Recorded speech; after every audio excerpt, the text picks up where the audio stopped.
પકડી પાડ્યો હતો।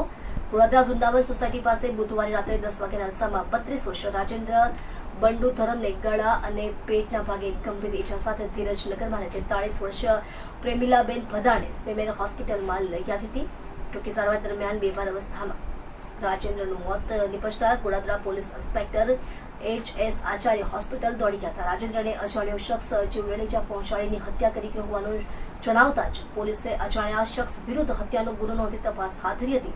આખી રાત પોલીસે દોડાદોડી કરવાની સાથે આસપાસ સીસીટીવી ચેક કરતા મરનાર પ્રેમિલાબેનના જ પુત્ર સાથે બાઇક પાછળ બેસીને જતો દેખાઈ આવ્યો હતો।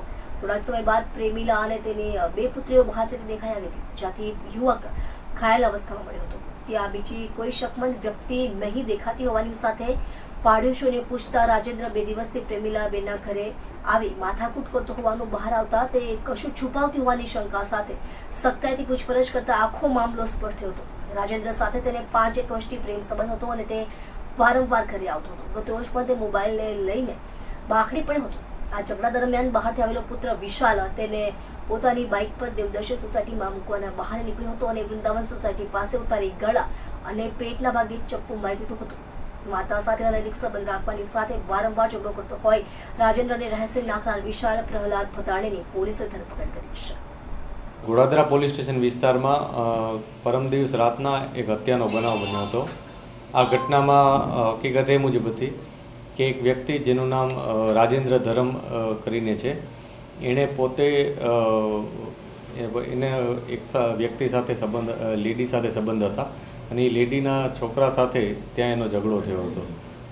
જે લેડી હતા એના ઘરે રાજેન્દ્ર આવ્યો હતો, એણે ત્યાં ઝઘડો કર્યો હતો, મારા મોબાઈલ આપી દો, કોણે મારો મોબાઈલ લીધો છે, આ પ્રકારની વાતો કરીને એણે ત્યાં ઝઘડો કર્યો હતો।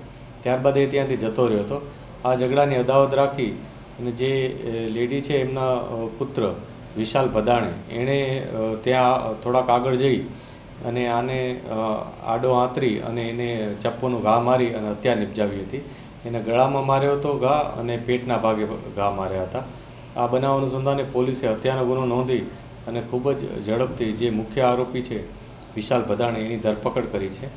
વિશાલ ભદાણે પોતે કોઈ અત્યારે ક્રિમિનલ બેકગ્રાઉન્ડ નથી ધરાવતો, તેમ છતાં અમે તપાસ કરી રહ્યા છીએ, અન્ય જગ્યાએ પણ તપાસ કરી રહ્યા છીએ અને અત્યારે ફર્ધર અમે પોલીસ કસ્ટડી પણ માંગીએ છીએ। એને જે આ ગુનામાં જે ચપ્પુ વાપર્યું હતું એની તપાસ કરવાની બાકી હોય ફર્ધર પોલીસ કસ્ટડી પણ એની માગીશું। મૃતક અને આરોપી શું કરે છે અને હત્યાનું મુખ્ય કારણ શું? હત્યાનું મુખ્ય કારણ પ્રેમ પ્રકરણ હોવાનું અને પ્રેમ પ્રકરણ બાદ આ જે વ્યક્તિ છે રાજેન્દ્ર ધરમ એણે ત્યાં એના મધર સાથે ઝઘડો કર્યો હોવાનું હાલમાં પોલીસને જણાય છે। અમે એ લોકોના જે ચેટ હોય અથવા બીજી કોઈ બાબત હોય બધી બાબતે અમે તપાસ કરી રહ્યા છીએ। આરોપી શું કરે છે? મૃતક છૂટક મજૂરી કરે છે, એ ફરતો રહેતો હતો, આમ કોઈ ખાસ કોઈ કામ કરતો હોય એવી કોઈ સ્પષ્ટ માહિતી નથી।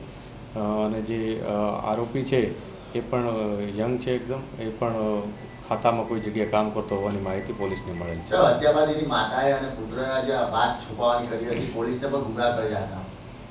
પ્રાથમિક દ્રષ્ટિએ પોલીસે જ્યારે પૂછપરછ કરી હતી ત્યારે જેનું હત્યા થઈ છે એની સાથે જેનો સંબંધ હતો એ લેડીએ શરૂઆતમાં પોલીસને કોઈ વસ્તુ જણાવી ન હતી અને પોલીસને ગુમરાહ કરવાની કોશિશ કરી હતી અથવા સ્પષ્ટ રીતના જણાવતા ન હતા, એ બાબતની હકીકત સામે આવી। પરંતુ પોલીસે આસપાસના લોકોની પૂછપરછ કરી, એ લોકો વચ્ચેનો જે સંબંધ છે એની જાણ જ્યારે કરી ત્યારે એ લોકોએ સ્પષ્ટ પોતાની વિગત જણાવી દીધી હતી અને જે આરોપી છે એણે પણ સ્વીકારી લીધું હતું કે હત્યા એણે કરી છે।